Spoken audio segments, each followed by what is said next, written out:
Hello, everyone. I would like to see the participants. Somayeh, Clinton, Hamza, Yasemin Hocam.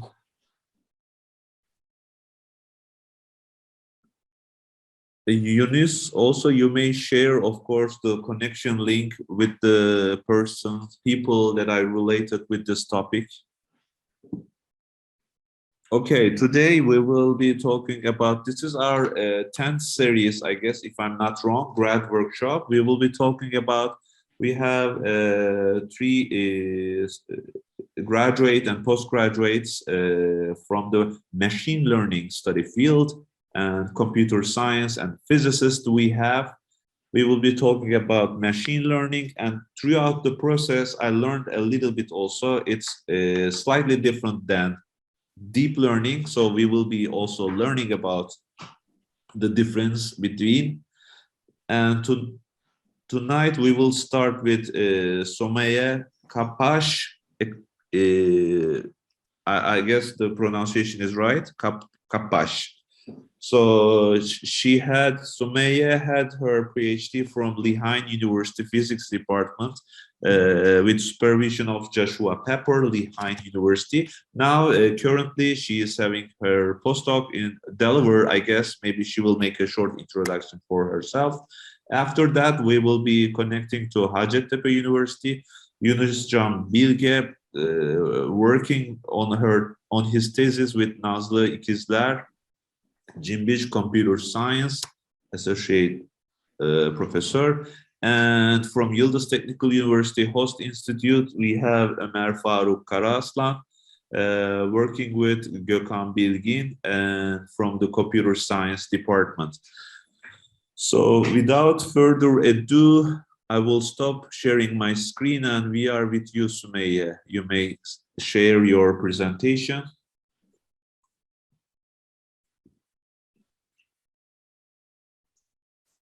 Great. So can you hear me right? Yes, everything is clear. Good morning to Pennsylvania, by the way. Okay, Somayeh. Great. So I'm Somayeh KHAKPASH'a, and I'm really glad to be here with you today. Thanks for the invitation. So as just based on the introduction, I got my PhD at Lehigh University under supervision of Dr. Pepper, and now I'm a postdoc at University of Delaware. I mainly work with data from large surveys like LSST, which is a telescope that is going to start its operation in the next 2 years, and the Roman Space Telescope that is going to start operation in the next 5 years. So today, I'm going to talk about two problems that we've been trying to address in the field of microlensing and the methods that we've been implementing to resolve these two problems. So,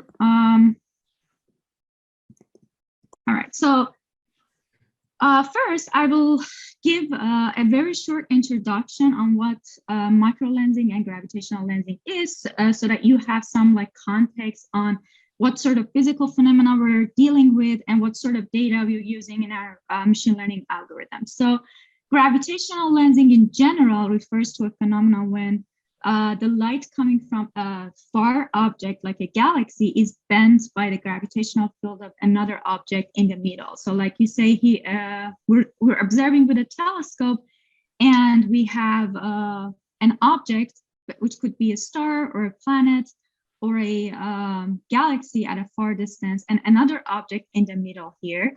And the light coming from that far object is bent by the object in the middle. As a result, theoretically, we should be able to see multiple images of that source object that you see here. So that's gravitational lensing. Microlensing deals with objects that are smaller, like the stars and planets. In that case, you won't be able to see the actual multiple images, but instead you see that the source object, which is a star here, is brightened. So the brightness of the object will go up as the two objects get close to each other from our line of sight, and the brightness goes back to its normal brightness as the two objects move apart.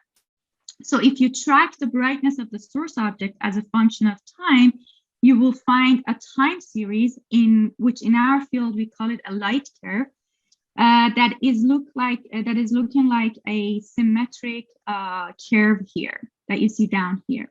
So that's a typical microlensing light curve. So whenever I talk about light curves, just think of time series. This is brightness versus time that we're talking about.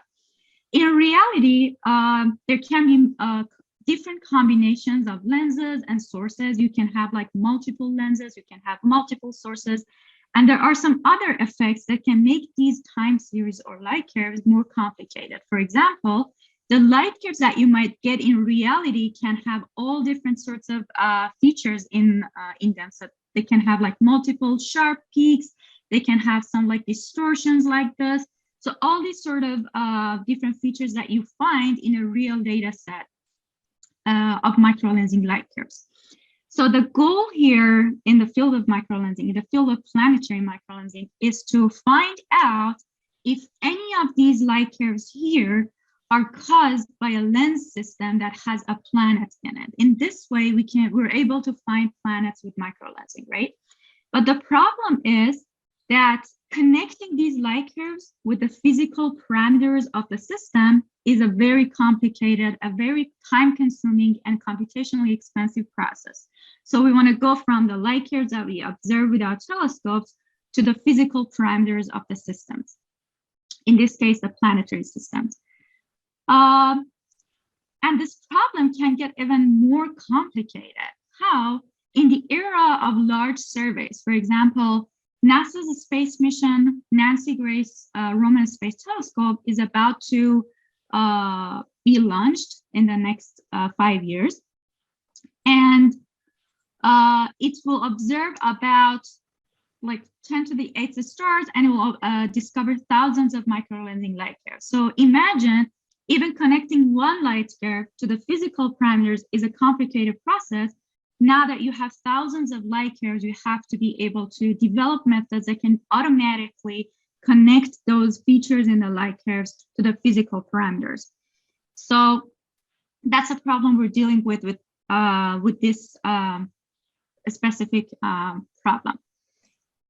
And our solution to this problem is to we have developed a collection of algorithms that can quickly extract features that we know are connected to the physical aspects of the phenomena.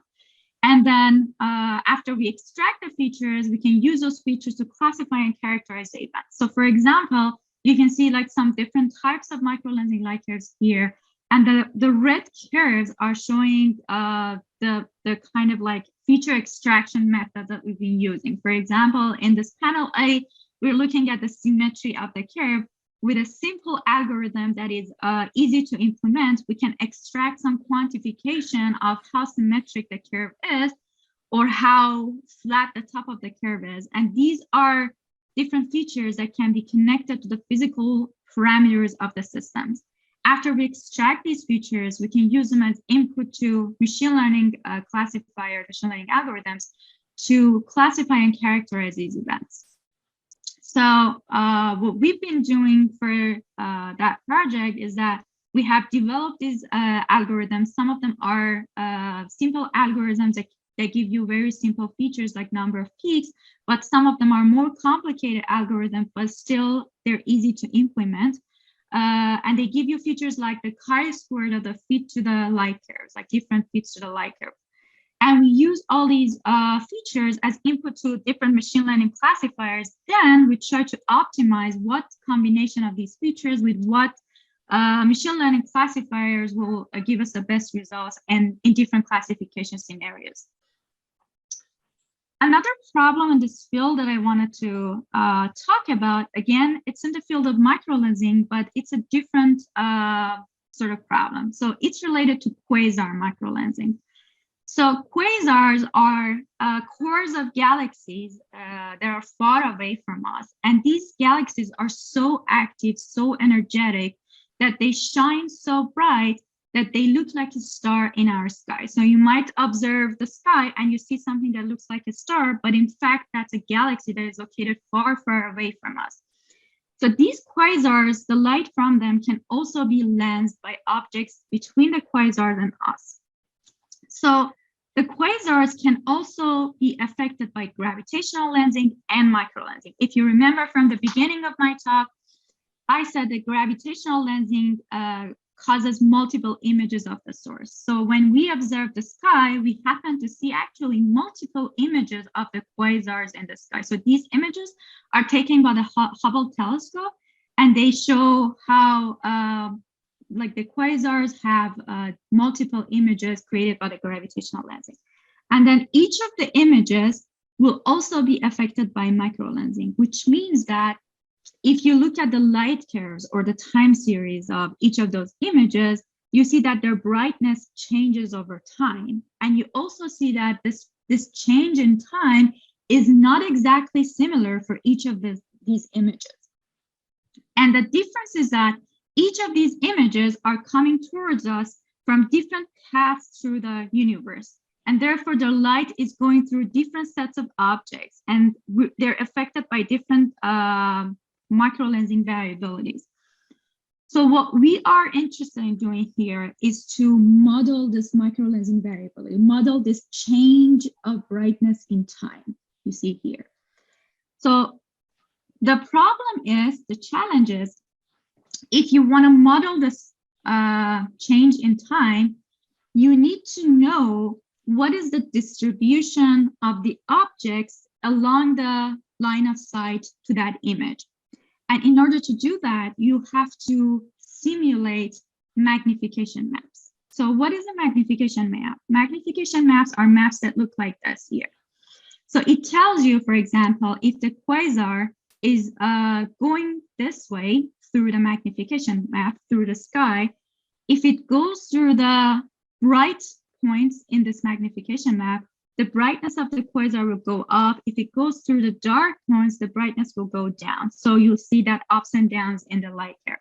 So in order to model that ups and downs, we need to simulate these magnification maps. And the problem is, it is very computationally expensive to generate a single magnification map, let alone simulating tens of magnification maps.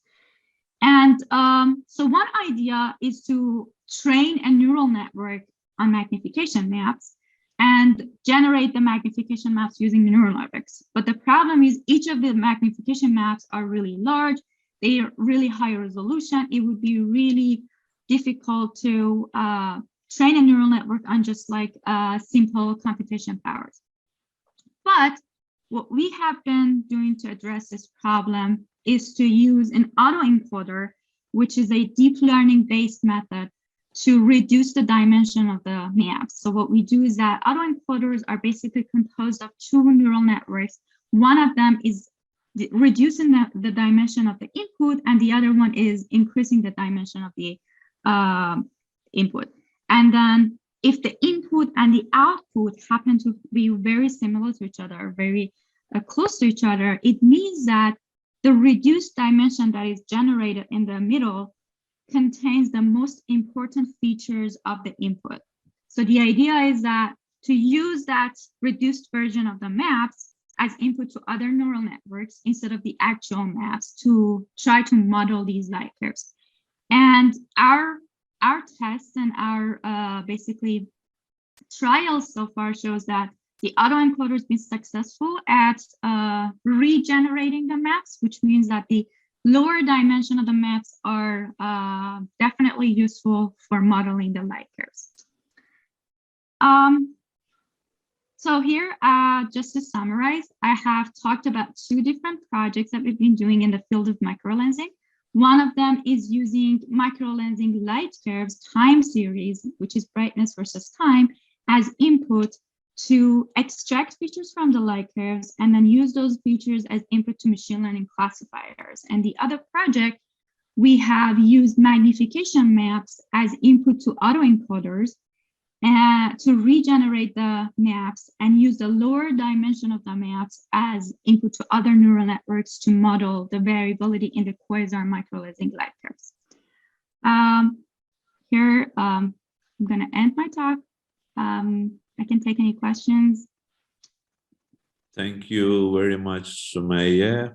It's not a question, more like wondering. I would like to add, for instance, when you talk about the microlensing, you have a background source and assuming that a planetary structure is passing by, right?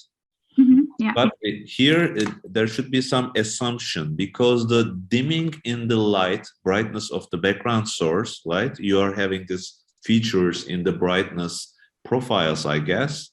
So dimming, I mean, it's getting less brighter, right? It could be some real, I mean, the underlying physics could be something different, like timing mechanisms. That is also one of the options. But I guess in this case, we are assuming that this brightness fluctuations, time series, are due to gravitational lensing, right?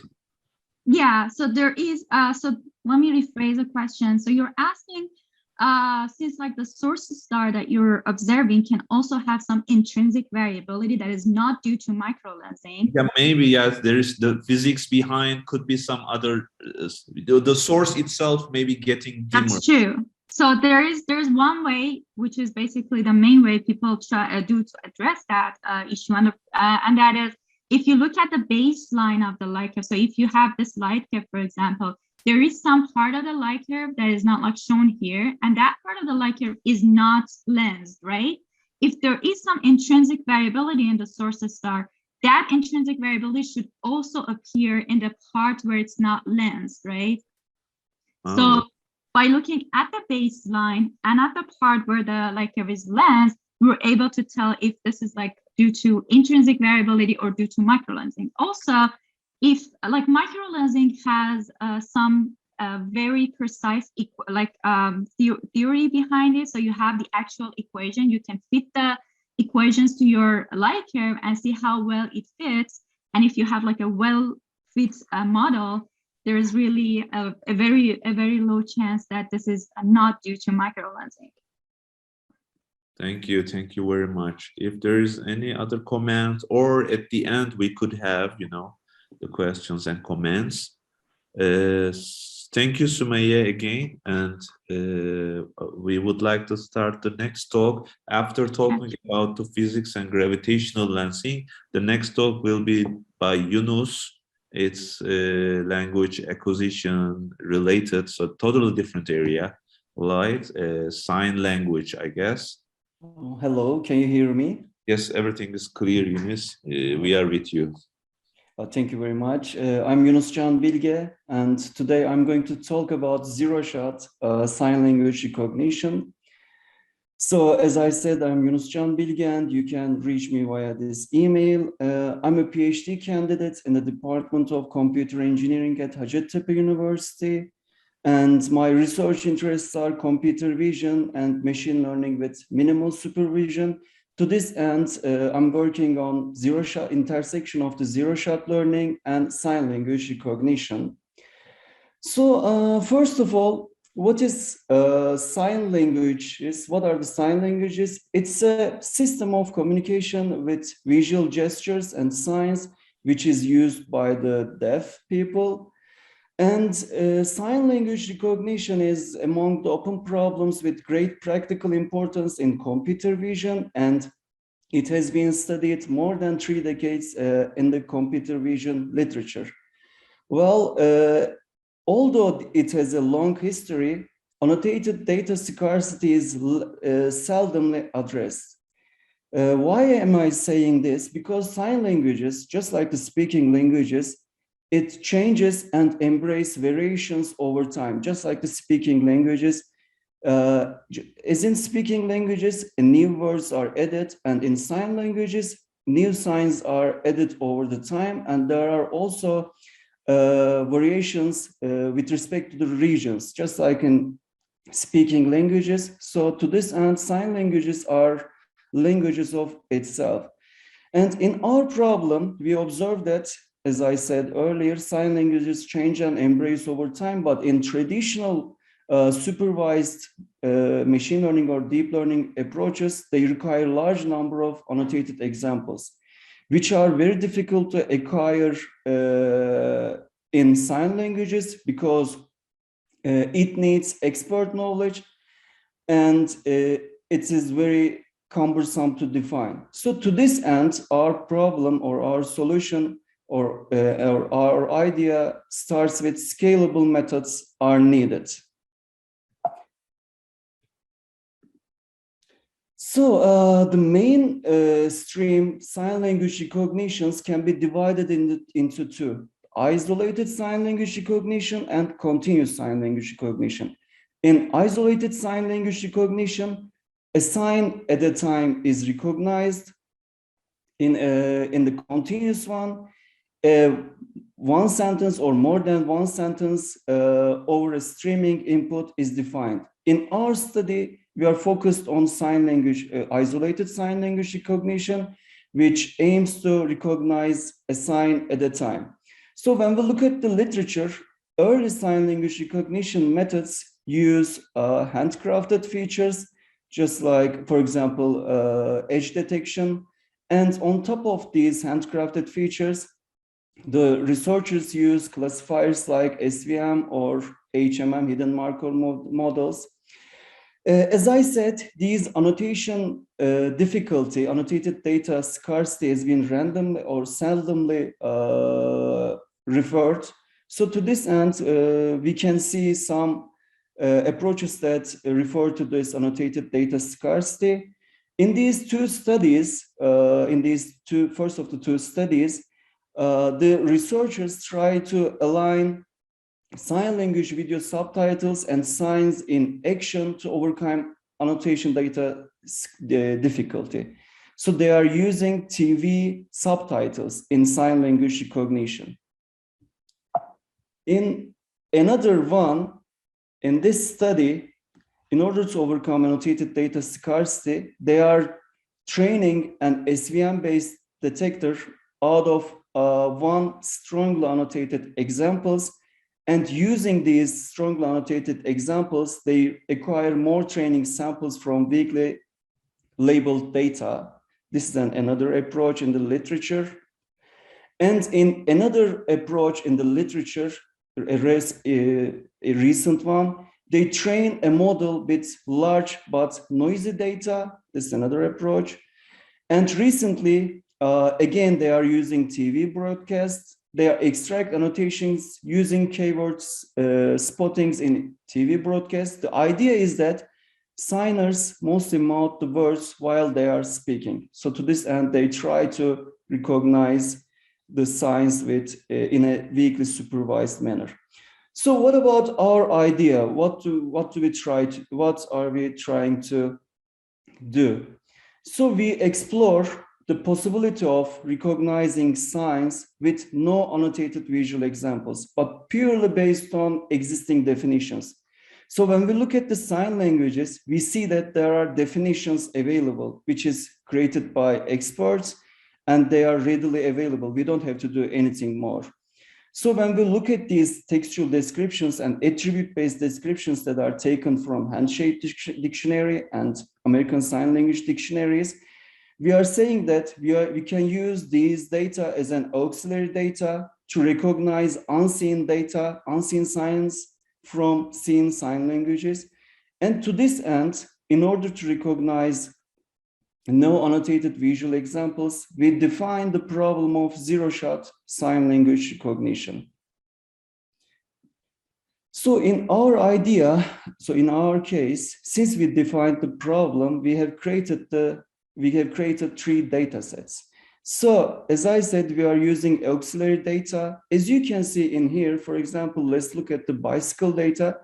As you can see in here, the signer in the visual data, she is moving both S hands. So it's called S hands.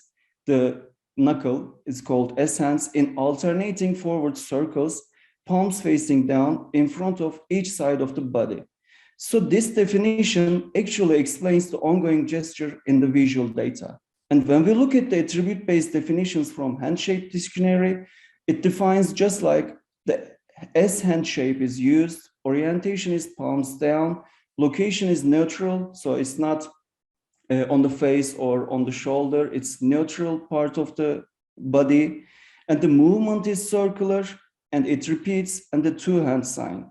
Just like in the book sign, these auxiliary data explain the ongoing visual data very clearly. So to this end, we aim to leverage this textual and attribute-based data to recognize unseen signs. So let's move back to the problem definition.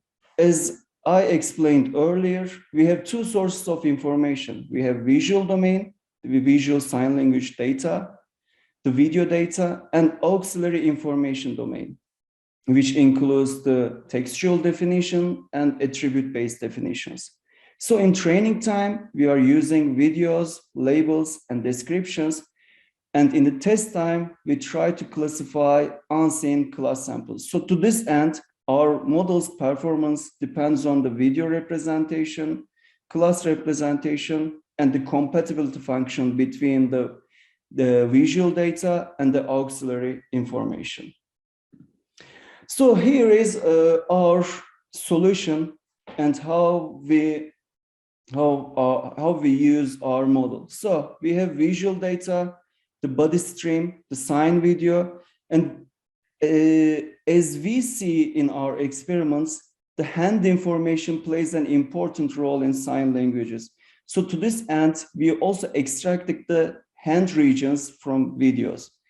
And with the 3D CNNs, deep learning based models, with the help of 3D CNNs, specifically, we have used i3D and the TSM with respect to different data sets. We are extracting spatiotemporal features from both the body stream, which includes the full body data, and from the hand stream. And we are concatenating these two spatiotemporal features in the visual part of the model. And in the textual part of the model, when we get the definition, the textual definition, we extract the features using the state-of-the-art BERT model. And for the attribute-based data, we are just using the attribute-based definitions as it is, and we are concatenating the auxiliary data. And as a zero-shot learning component, we try to learn a compatibility between the visual embedding and auxiliary data embedding. So when we learn this compatibility function, when we get an unseen data, since we know how to embed those two data, or since we know the compatibility between the visual domain and the auxiliary data domain, we say that we can predict the unseen data as well. So as we learn the compatibility between the visual domain and the textual domain, with the unseen data, we can predict it. And this is our approach. And the idea is that we don't need time-consuming annotation. We are just using the readily available, and it's created by expert dictionary data. And we are saying that we are getting out of the training set, and we can recognize the classes that are not in the training set.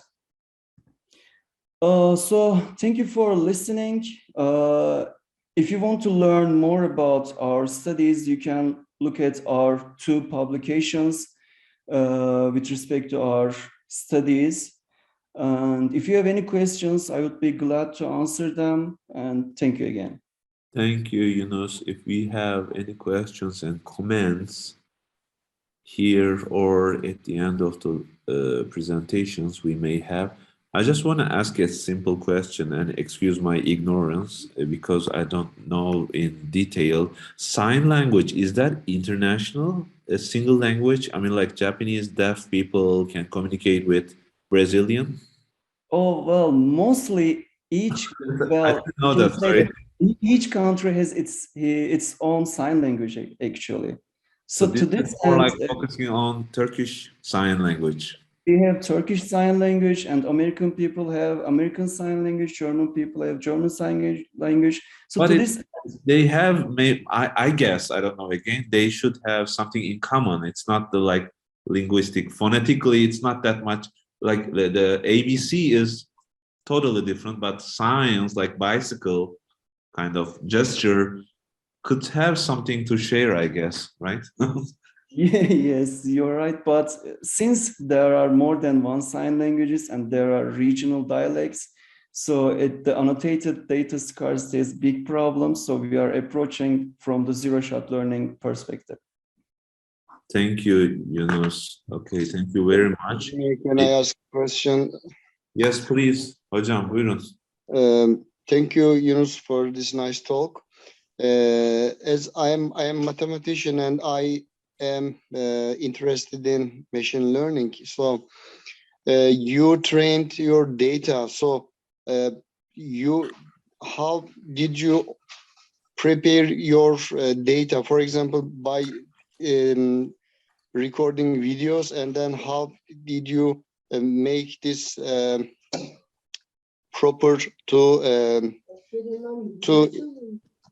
submit in the program, and which program did you use, and how many data did you apply? Can you give some more information about this? Definitely. Thank you very much for your question. So we are using the sign language data from the one of the biggest data sets, which is ASL-LVD, and we are just getting the visual data of it. We are extending this visual data with the definitions that are taken from the sign language dictionaries. So to this end, we are creating, or we are, let's say we are creating our data sets. Actually, we are using the readily available visual data and the definitions from the textual and the definitions from the dictionaries, and we are composing them together to create the data. And for the programming languages, we are using Python and Pytorch to train these neural networks with the GPU. So in our data sets, we have 200 classes for one data set, and we have 250 classes in the another data set. For the zero-shot learning perspective, we should have this disjoint training classes for training, validation, and the test set. So to this end, we have 120 classes in the training set, 30 classes in the validation set, and the 50 disjoint classes in the test set. And for the 250 classes version of the data set, we have 170 classes in the training set, 30 classes in the validation set, and the 50 classes in the test set. And for this one, I think we have 8 examples per class in one data set, which is very difficult to use it, because in most of the zero-shot learning approaches, they are using hundreds of examples per class in order to recognize an unseen data. But we are just using in one data set 8 examples for class. And in another data set, we have around 28 or 29 examples on average, 28 or 29 examples for the data set. And by the way, we are sharing our data in our website. I'm sorry that I forgot to share it in here, but I can write in the comments, and you can also approach the data actually. Okay, thank you. And for this one, you need a good processor, maybe a good PC. So did you use some other platforms, for example, NVIDIA or some others, to make the process faster in the... Yes, actually, we are using GPUs in order to train our models, and we have used our servers in Hacettepe University, or GPU servers in Hacettepe University, to train these models. The difficult part is to process the videos, and processing videos takes actually a lot of GPU power. So if you have like 24 gigabytes of GPUs, I think you can train this model.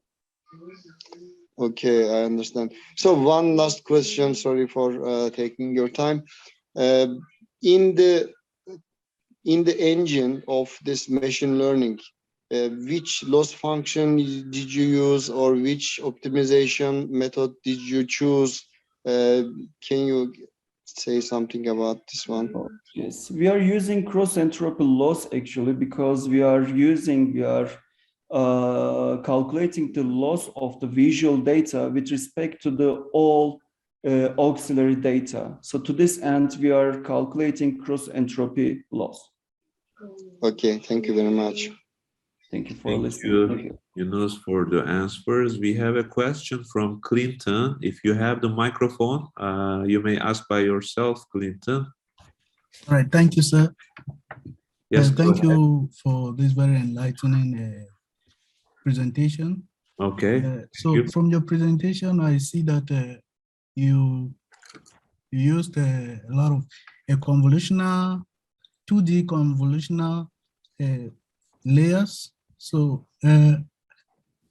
I personally have worked with convolutional models, but for such a project, I understand that since you're dealing with video data, it's very difficult to process and will obviously take a lot of time to run it through your GPU. So I would like to know, for example, for a single run of your model, about how long does it take to process the videos, and about how many layers of a convolutional, how many convolutional layers, sorry, do you have in your model? Those are the two things I want to know, please. Thank you very much for your question. So the model, like it takes around a day or two to train this model. So in this part, you're actually seeing the 2D convolutions, but the shift operation is applied on the temporal dimension. So actually this model, this TSM model specifically, if you look at the papers, you can see the details actually. It models the video data in spatiotemporal manner. And your other question is how many convolutional layers do I have? Actually, in this, so we have two versions you can see in our papers. The one is I3D model.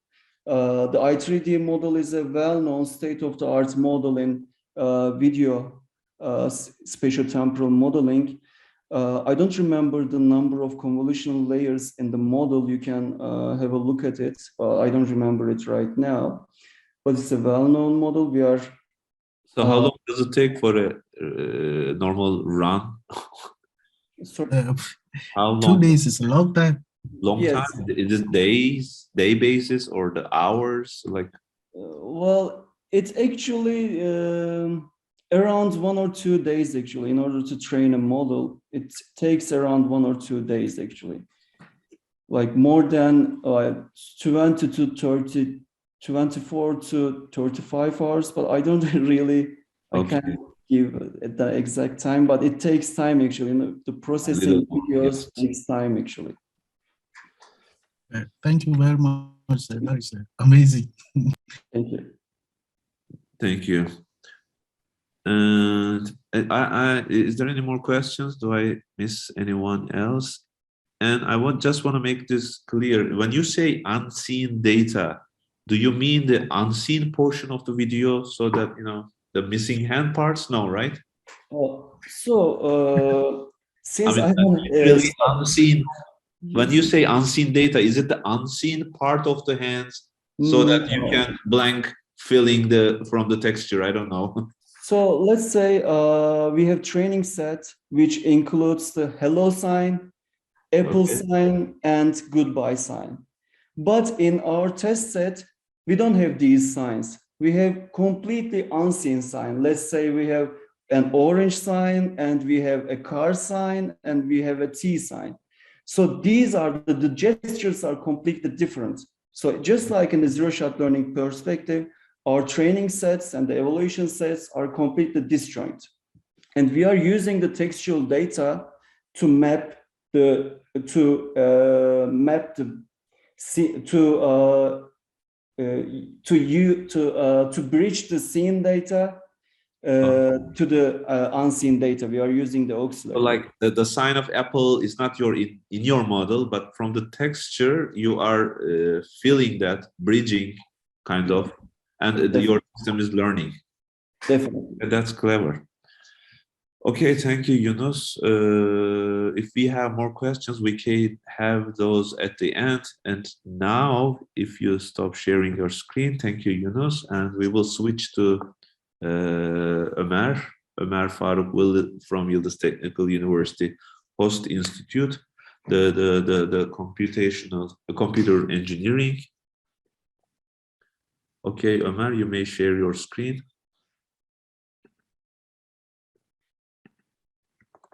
Can you see my screen? Yes, everything is clear. We are with you.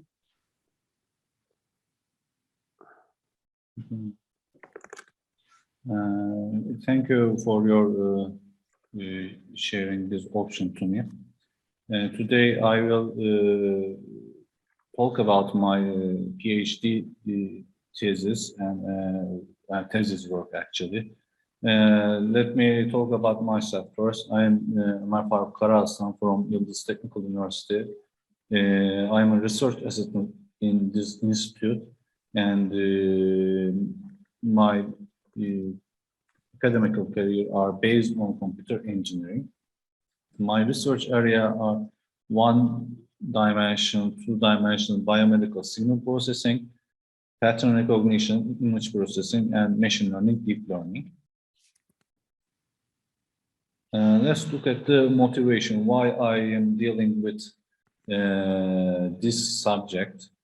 We are focusing on cancer detection on very high resolution histopathological images, because we know great reason of that is the cancer, according to the statistic, and in 2030, it's estimated to 21 million of deaths because of the cancer. There are common types of cancer around the world: lung cancer, breast cancer for women, and prostate cancer for men, and colorectal, cervical cancer. So the earlier we can diagnose this issue, the expert can handle the cancer, maybe they can medicate. And so that's important to quantitative examination, make it easy for pathologist decision. Histopathology has three parts of the words as etymologically, three Greek words. Histos means tissue, pathos means disease, and logos studies. And they are dealing actually examination of the microscopic slide, especially for cancer growth and genetic progression and cell morphology. There are 5 steps to evaluate the image, histopathological image. I don't dive deep into details. We are just dealing with staining, which means the coloring the cell, we can summarize. Hematoxin and eosin staining, they are generally using this coloring. The nucleus of the cell are dyed as purple, and other structures like cytoplasm or other organelles are dyed as red or pink. There is a grading system in the cancer level, and there are 3 main steps: nuclear pleomorphism and size, shape, variability. You know, in a healthy tissue, most of the cells are in elliptical shapes, and this gives us a reference whether it is it's cancer or not. Tubule formation is the great aspect, and the mitative rate, because we know cancerous cells are really rapid to develop themselves. But in my thesis and data set, I am dealing with these 2 issues because we don't have the video data set to evaluate the rate of the cells. So I will share a brief literature review because it's a really big literature since 80s of the scientific approach. Ashway and et al. Integrated features they evaluated in SVM and random forest. Those and they evaluated them in HSV and LAB color spaces. Seo et al. Tried to mimic the pathological view, and Reasatian et al. Evaluated the unlabeled WSI, which we decoded as false light images, which is a brief part of the histopathology. Nishimura evaluated the point level cell instance segmentation instead of the area segmentation. Nathan and Elmer compared two main approaches as deep features on machine learning or fine-tuning approach. Komura et al. Generally evaluated the machine learning algorithms on histopathological image. Mainly they use SVM, support vector machines, and random forest. This is my advisor's database presented with his doctoral student, Return Cervical Cancer database. They evaluated the inter-observable variability, overlapping cell issues, and other problems. These are the literature.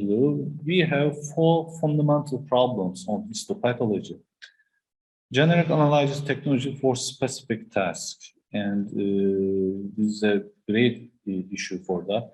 We have a problem, a great problem, efficient ground truth generation, because ground truths, also known as the reference images, are created by the pathologist expert. So there are some human error on this area, and we are using these some erroneous images on our training stage. Analysis of heterogeneous data, because there are lots of devices which creates these images. There are different standardization, different color spaces, variable scaling, etc. And also the cancer types is a great issue, because the effect of cancer on organs is different. So according to literature, basic machine learning methods, we generally see that we observe generally classification methods instead of clustering. Clustering is a pre-process for detecting cancer.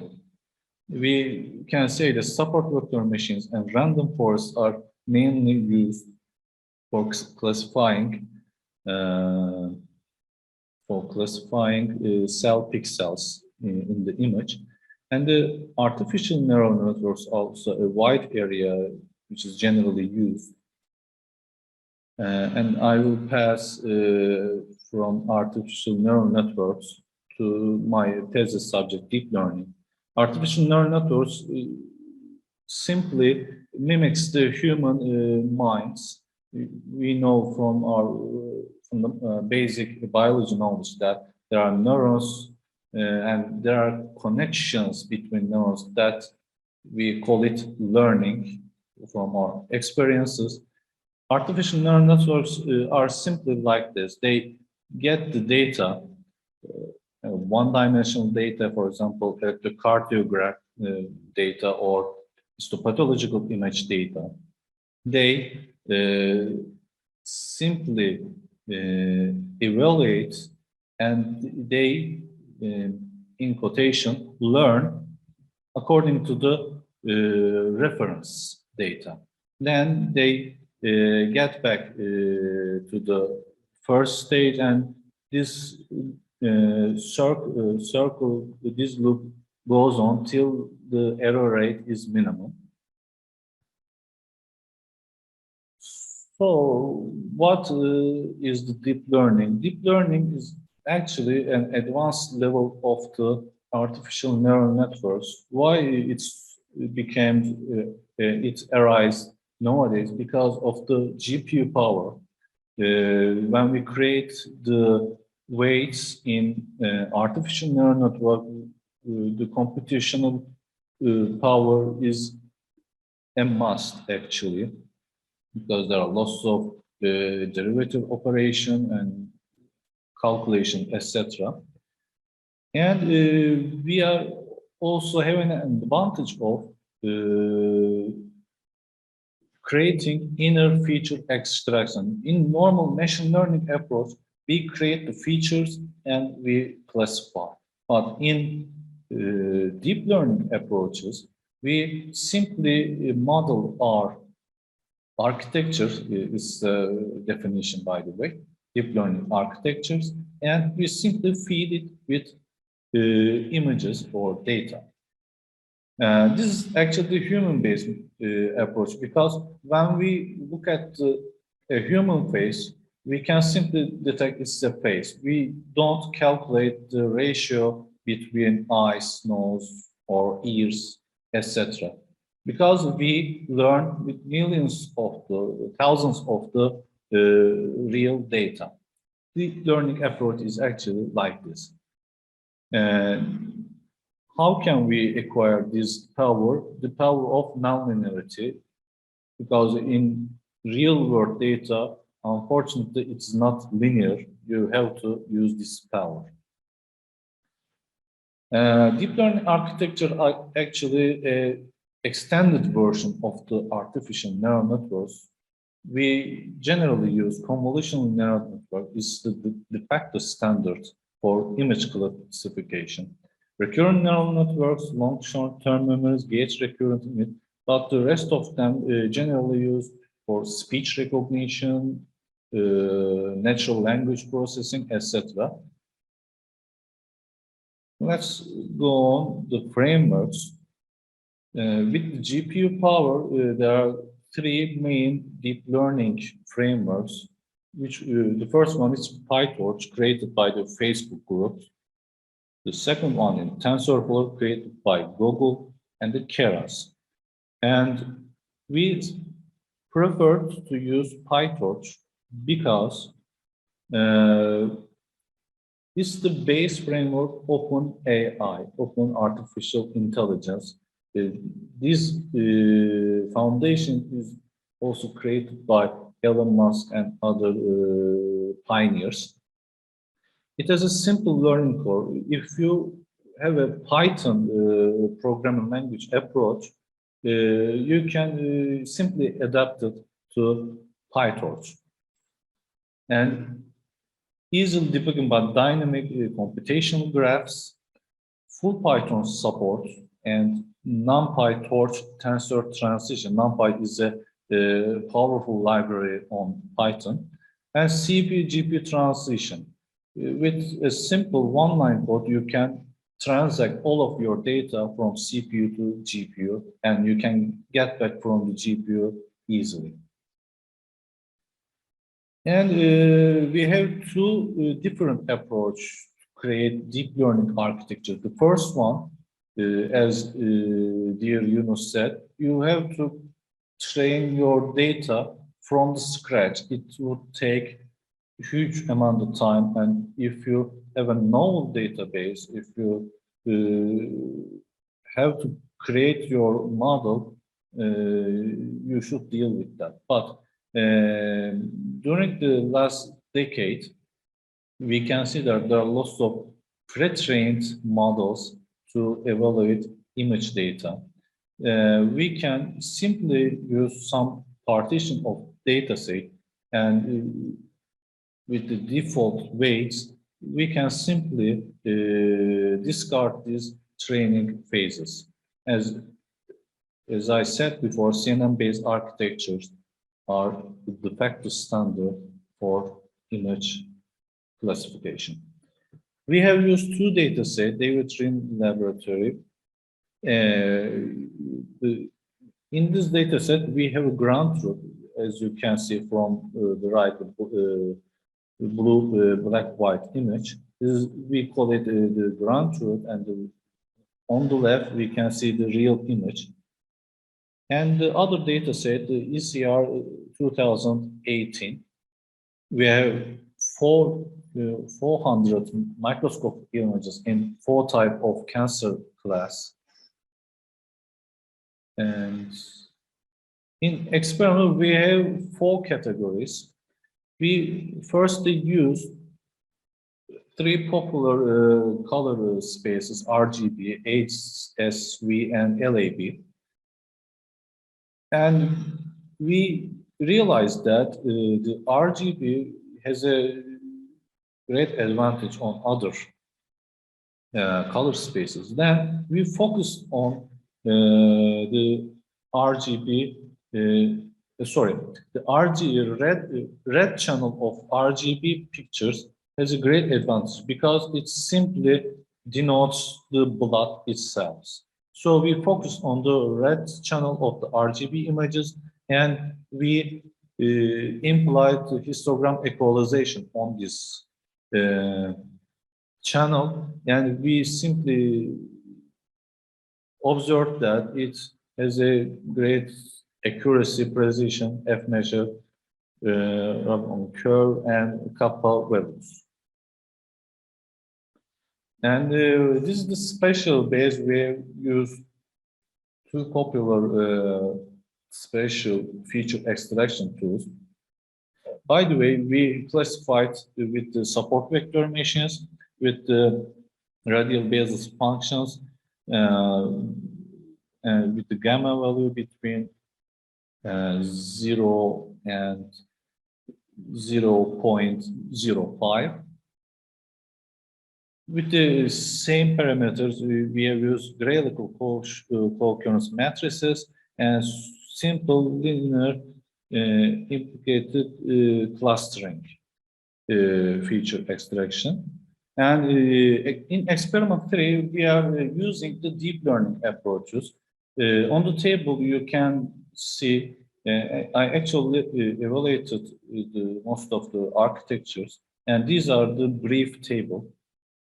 On ResNet, with the derivative of ResNet 18, we have the best accuracy on the second data set. And we try to observe that the effect of the activation function, because we know that the gate for the nonlinearity passes from the activation function quality. You sum your data. If your activation function is good, you can simply classify with a higher accuracy. Then we use the DenseNet architecture family, and we realized that the leaky rectified linear unit has a better loss value and the overall accuracy value. We are researching on other architecture family as well. As a result, we have 4 main experiment base, and our layer of image with histogram equalization has the best performance. Simple linear iterative clustering has the better performance than gray level co-occurrence matrix.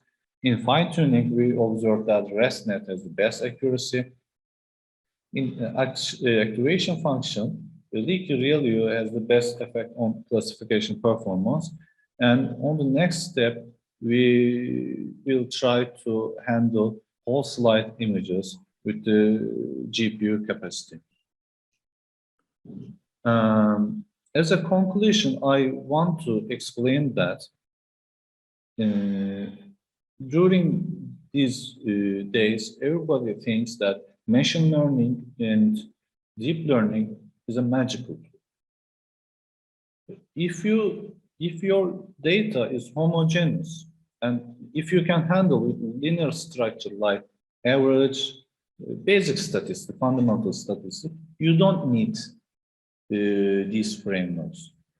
But if you dive into heterogeneous data, real-world data, and if you don't have a bulk data that you can simply use SVM or random forest, you can simply use machine learning. When can we use the deep learning approach? If the data is heterogeneous, if it has a loss of noise, and it's really a bulk data. If you cannot handle with basic machine learning algorithms because of the curse of dimensionality, you prefer use deep learning.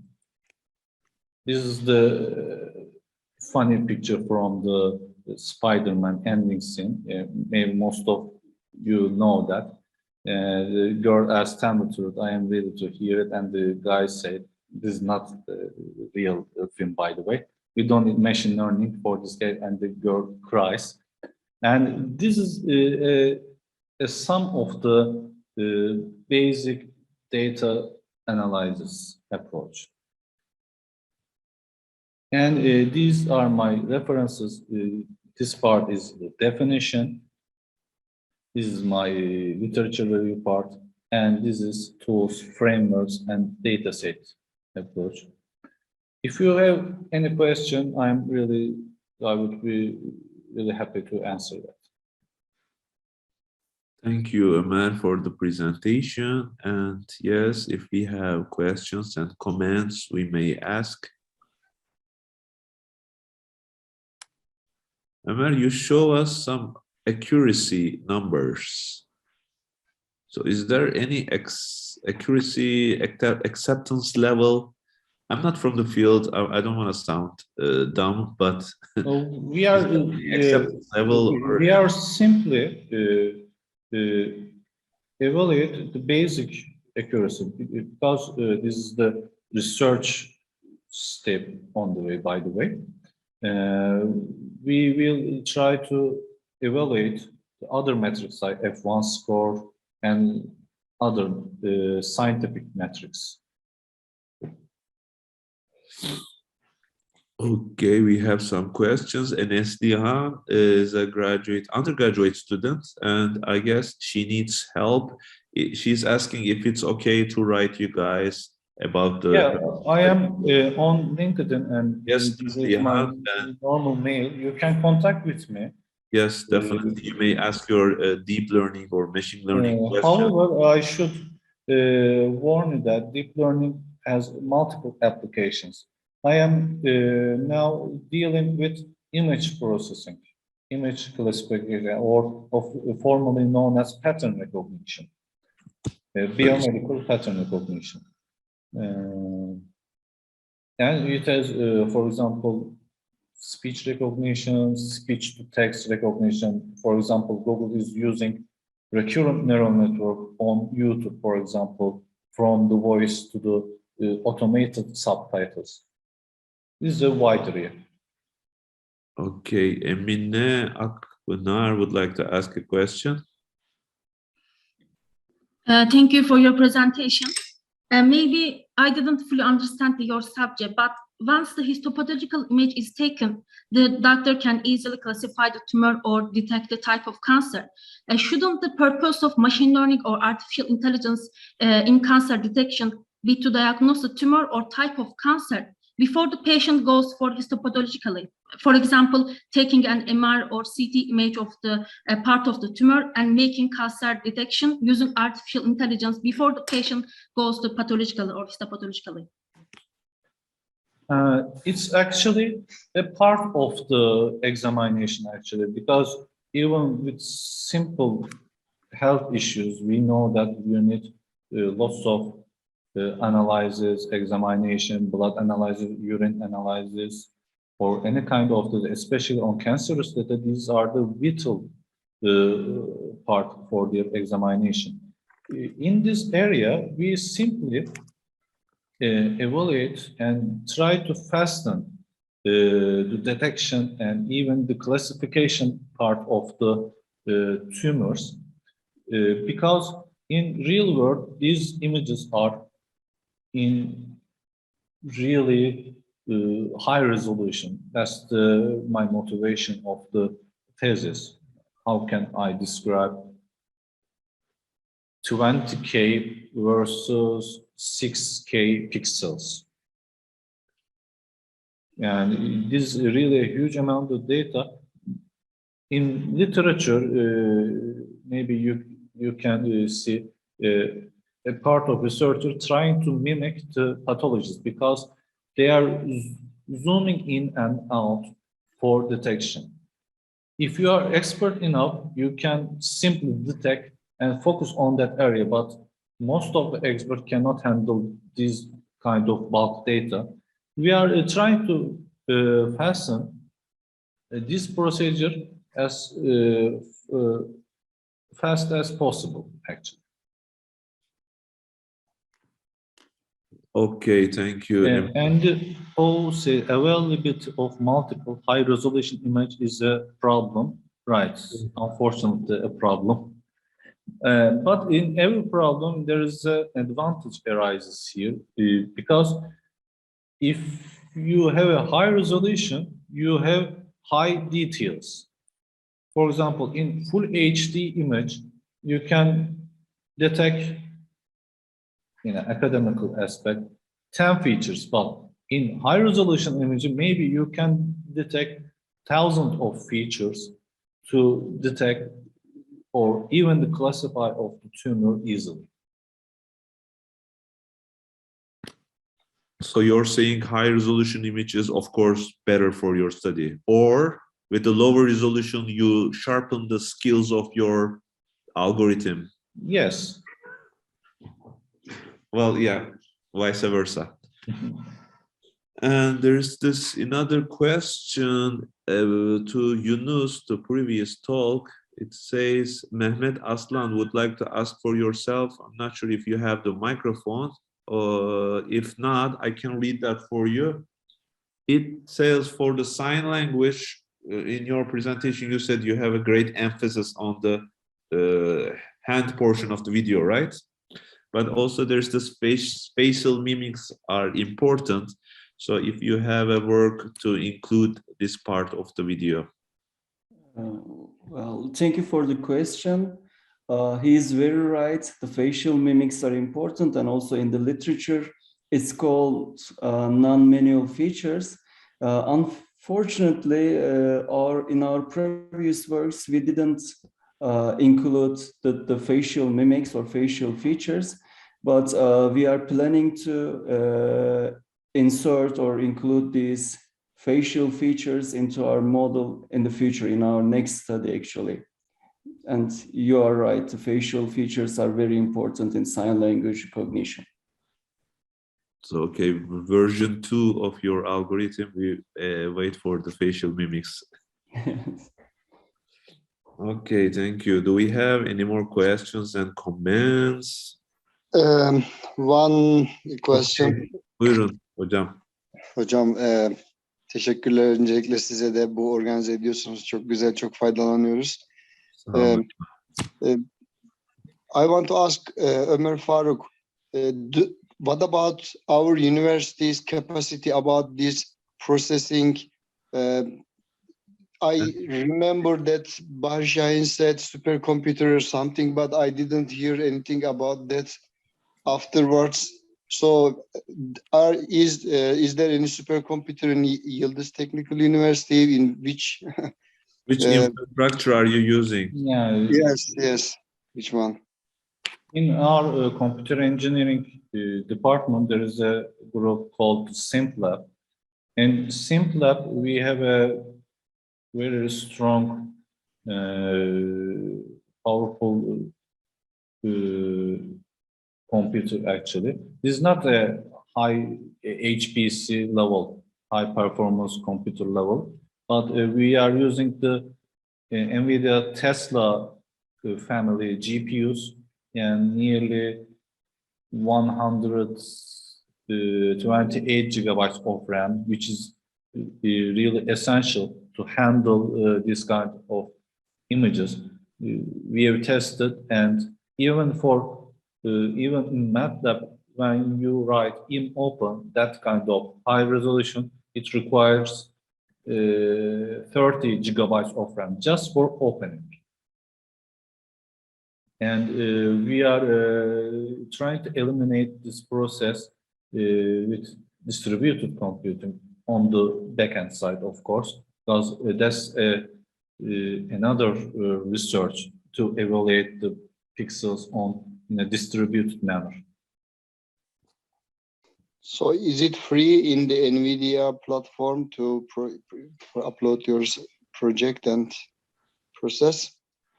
For a simple approaches, I actually use Google Colab on the Google Drive, which I implemented these fine-tuning experiments on Google Colab, and it's really easy. I don't know if the NVIDIA provides this kind of solution for free. I don't have an idea about that. Okay, thank you.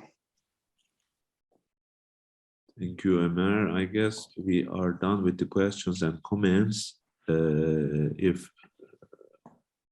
there's no more questions. Moses Yeremia is asking, actually. Moses, yes. Do you want to ask for yourself, Moses? Do you have the microphone setting? If not, I can read it for you. In all studies, different models have been different models have been trained with several data sets, and performances are analyzed for different research purposes. I would like to know if user interfaces are designed that run on these models so to run on these models so that normal people can use them. And this is how can I say, we are in a baby step of the deep learning, actually. So we are using in improving the editors and the command line options for that. And most of people are actually using this kind of model. For example, when you translate on a Google, it's asks you a feedback. For example, if you or it simply asks it is useful translate or not. If you download it, you simply actually training the Google's AI. Yeah, this is the user interface. For medical purposes, you need to create how can I say, commercial product for UI. Otherwise, it's not a good motivation, because graphical user interface is a really good exploitation. It needs a good exploitation, actually. You have to create for every screen, and if you go beyond and try to create on mobile, it will be a disaster for normal people. But mostly you are using unintentionally these kind of models.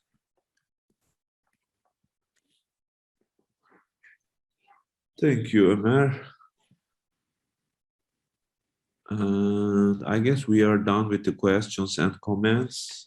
So, I would like to thank, on my university and graduate school of science behalf, I would like to thank all the speakers, to Somayeh from Delaware and Yunus from Hacettepe. Thank you, Yunus, and Ömer from Yıldız Technical University. And I would like to also say that you can watch this presentation from our YouTube channel and social media. And I ask you to like and subscribe the Grad Workshop channel. Thank you for attendance to all the attendees. Thank you for all. Thank you, Yunus. Ömer and Somayeh had an early meeting, so she left. Okay, thank you. See you next week on the same hour at 5 for another grad workshop. Thank you. Bye, everyone. Thank you very much. Thank you very Bye. much. Teşekkürler hocam. Thank you.